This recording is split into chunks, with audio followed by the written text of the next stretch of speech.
کے لیے اب یہ دو صورتیں ہیں، اور یہاں خاص طور پر نوٹ کر لیجئے کہ یہ معوذتین یہ ایک صورت بھی ہو سکتی تھی، لیکن قرآن حکیم میں جو عام مزاج ہے کہ صورتیں جوڑوں جوڑوں کی شکل میں ہیں، تو دو حصوں میں تقسیم کر دیا۔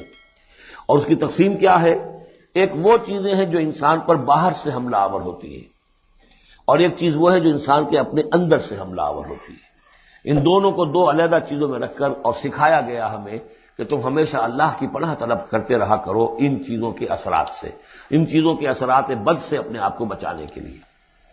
بسم اللہ الرحمن الرحیم، قل اعوذ برب الفلق، کہو کہ میں پناہ میں آ گیا صبح کے رب کی۔ فلق، فلق ویسے تو یہ لفظ ہم پڑھ چکے ہیں سورہ انعام میں، فالق الاصباح، رات کی تاریکی کا پردہ پھٹتا ہے اور سپیدہ سحر نمودار ہوتا ہے۔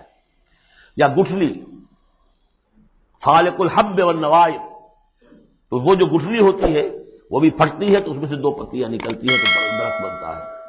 اس اعتبار سے فلق سے مراد یہاں صرف صبح نہیں ہے، بلکہ جو اگلی صورت میں آ رہا ما خلق، جو بھی کچھ اس کائنات میں اس نے پیدا کیا ہے در حقیقت وہ عدم کا پردہ چاک کر کے اس کو وجود بخشا ہے۔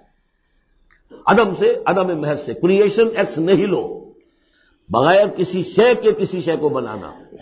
تو قل اعوذ برب الفلق من شر ما خلق، میں پناہ میں آتا ہوں اس کی تمام مخلوقات کی پناہ سے۔ اب آپ غور کیجئے، مخلوق ظاہر بات ہے خالق کی طرح کامل تو نہیں ہو سکتی، مخلوق کے اندر کوئی نہ کوئی پہلو جو ہے وہ کمی کا، تقصیر کا، نقص کا رہ جائے گا۔ تو گویا کہ ہر مخلوق میں شر کا پوٹینشل ایلیمنٹ موجود ہے۔ یہ دوسری بات ہے کہ اللہ تعالیٰ کسی کو سہارا دے دے، کسی کو تو اپنی طرف سے عصمت عطا کر دے، اپنی طرف سے خصوصی پروٹیکشن عطا کر دے، پوٹینشلی خلق جو ہے وہ گویا کہ مستلزم ہے اس کے ساتھ شر کے اندر کا پہلو موجود ہوگا۔ قل اعوذ برب الفلق من شر ما خلق، یعنی وہ شر جو ہے خود اپنی جگہ پر کوئی علیحدہ مستقل وجود رکھنے والی شے نہیں ہے، بلکہ وہ شر جو ہے خلق کے اندر جو کمی کا پہلو ہے۔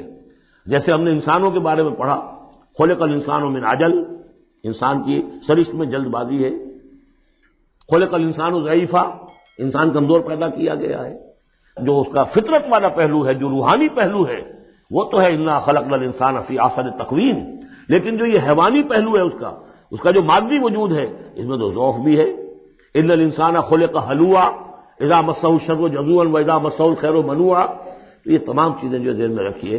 قل اعوذ برب الفلق من شر ما خلق، جو بھی مخلوقات ہیں ان میں سے جو بھی شر کا پہلو ہے میں اس سے اے پروردگار تیری پناہ میں آتا ہوں۔ ومن شر غاسق اذا وقب، خاص طور پر یہ رات کو ڈھانپ لینے والی جو ہے رات، اندھیرا، یہ ظاہر بات ہے اسی پھر رات کے پردے میں چوری بھی ہے، ڈاکہ بھی ہے، اسی میں پھر غول بیابانی جو ہے، شیاطین جن ہیں ان کا بھی جو حرکتیں ہوتی ہیں، پھر یہ ساری چیزیں جو ہے اسی کے سلسلے من شر غاسق اذا وقب، سانپ بچھو وغیرہ بھی اسی وقت نکلتے ہیں۔ ومن شر النفاثات فی العقد، اور جو عورتیں گانٹھیں باندھ کر پھونکے مارتی ہیں، یہ جو بھی ٹونے ٹوٹکے ہوتے ہیں اور اس کی وجہ سے لوگوں کو نقصان پہنچایا جاتا ہے، گویا کہ یہ بھی اس کے اندر بھی کوئی حقیقت ہے۔ یہ سفلی عملیات بھی ہیں، ان کے بھی اثرات ہیں۔ جیسے کہ ہم جانتے ہیں کہ جادو جو ہے حق ہے، برحق ہے، اگرچہ کفر ہے۔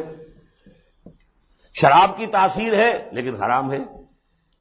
کچھ نہ کچھ حقیقت ان لکیروں میں بھی ہے، لیکن ہمیں روک دیا گیا کہ ان کے چکر میں مت پڑو۔ یہ جو منجمی ہے، نجوم کی حرکت، اس میں بھی کچھ نہ کچھ حقیقت ہے لیکن روک دیا گیا۔ تو کسی چیز کا ہونا بالفعل یہ اور شے ہے، لیکن اس کا جائز ہونا یہ اور شے ہے۔ تو بالفعل یہ عملیات ہیں جیسے اچھے اعمال ہیں، اور ان کو جو ہے کوئی اچھے اوراد ہیں، اچھے وظائف ہیں، تو ان کے کچھ اثرات جو ہیں اچھے ہو سکتے ہیں۔ اسی طریقے سے اس قسم کی چیزوں میں جادو کے کلمات ہوتے ہیں، ان کی بھی تاثیر ہے۔ اور وہ جو عورتیں جو ہے وہ جادو کرتے ہوئے، جس کو ہم کہتے ہیں کہ وہ تعویذ گنڈا وغیرہ جو ہوتا ہے، پھر وہ اس میں پھونکے مارتی ہیں، تو اللہ تعالیٰ سے میں ان کے شر سے بھی پناہ چاہتا ہوں۔ وَمِن شَرِّ حَاسِدٍ إِذَا حَسَدَ، اور حسد کرنے والے کے شر سے بھی میں اللہ کی پناہ طلب کرتا ہوں، جبکہ وہ حسد اپنا استعمال کرے۔ اگر حسد ہے دل کے اندر ہے تو بات اور ہے، حسد کو بروئے کار لائے وہ، اور وہ انسان کے درپے ہو جائے اس حسد کی وجہ سے اس سے کوئی نقصان پہنچانے کو۔ اور اسی کتابیں ہے عین، العین حق، کہ اگر انسان اس حاسدانہ نگاہ سے کسی کو دیکھتا ہے اس کے بھی اثرات ہوتے ہیں۔ اور اس دیکھنے کے بھی کچھ برے اثرات جو ہیں وہ ظاہر ہو جاتے ہیں۔ تو یہ تمام چیزیں اپنی جگہ پر ہیں، لیکن ان سے پناہ کرنے کے لیے آپ لمبے چوڑے کوئی اور سلسلوں میں نہ پڑیں۔ یہی معوذتین اللہ نے جو محمد رسول اللہ کو تلقین فرمائے، سارا دار و مدار ان پر ہونا چاہیے۔ تعوذ کرتے رہیں، اس لیے کہ ہم پڑھ چکے ہیں سورہ بقرہ میں کہ حضرت سلیمان کے زمانے میں جنات جو تھے انہوں نے یہ سارے کام شروع کیے تھے اور لوگ ان سے سیکھتے تھے جادو ٹونا۔